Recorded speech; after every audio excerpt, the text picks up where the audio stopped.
ډېر زیات د غم خبر دی د چارسده وینز عبدالله جان الفي وی وفات شو. اوښکې مې مړې مړې تویې دي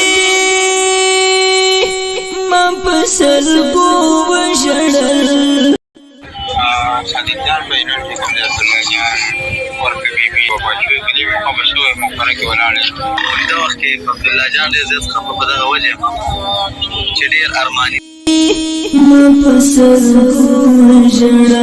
آیا دې خبر کې څومره حقیقت دی او دا خبر رښتیا دی او کنه درو؟ دې باره کې ما د چارسده وینز د ملګرو نه ډېر زیاتې راویتې هم وکړلې نو هغوی ما ته څه وویل. زه دې ټکو ډاکو تاسو ټول حقیقت شریکوم. دوستان به سټ تاسو دا کوم کلیپ ښکاري دا جنازه ده د بیبي جنازه ده یعنې ډېر خلکو دا رنګ ورکړی دی. نو دا چې کله دې زه خبر شوم یا ډېر زیات خفه شوم. ما وی چې بیبي وفات ځکه ټول مو د خلکو په مخونو باندې خندا راوستې ده. تاسو ټول یې پېژنئ هېڅ تعریف محتاج نه ده چونکې خلکو ته اوس پته لګېده هم نه چې دا سړی دی یا ښځه ده خو اوس خلکو ته پته ولګېدل چې دا نو دین چې کله زه خبر شوم نو زه ډېر زیات خفه شوم. خو بیا مې خپل معلومات وکړل ډېرو ملګرو په دې ویډیو هم کړي وي خو ما چې کله معلومات وکړل ډېرو خوږو ملګرو نه نو هغوی ما ته وویل چې دا یو افوا خوره شوې ده او دا کومه جنازه چې تاسو ته ښکاري دا د بیبي مور بیبي وه چې هغه وفات شوې وه.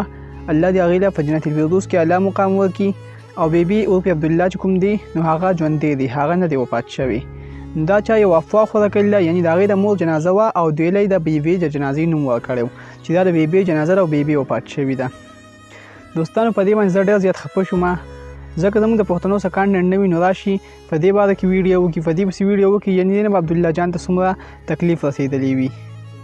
هغه هلته په زړه باندې څومره خفه و یعنې مور یې وفات شوې وه او دلته خلکو به ورته بار بار ټلیفون نه کوله چې ته وفات شوی یې نو هغه په زړه باندې به څه تېرېدله. نو داسې کول هېڅکله نه یې پکار بیبي چې کوم دین ژوندی ده چونکې دا هېڅ زما رابطه کېدو واله وه خو بس هغوی څه مصروفیاتو په دې وجه نو انشاءالله چې هغوی ما ته زه به هېڅې په کال باندې خبرې هم وکړم خو دې ویډیو نه مخکې هغوی ما ته کال وکړلو نو انشاءالله زه به تاسو سره شریک هم کړم او که نه دا ویډیو ما چې تاسو سره شریکه کړم ځکه ډېر ملګري خفه وو معلومات به یې کول چې بیبي وفات شوي ده او که نه نو ما چې تاسو سره شریک کړم چې بیبي روغه موټه ده هغه نه ده وفات شوي او دعاګانې ورته کوئ چې الله ورله ډېر ژوند ورکړي او د هغوی چې کوم مور ده نو الله دې هغوی له په جنت الفردوس کې مقام ورکړي امین ثم امین.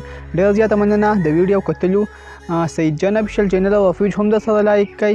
ډېره مننه والسلام.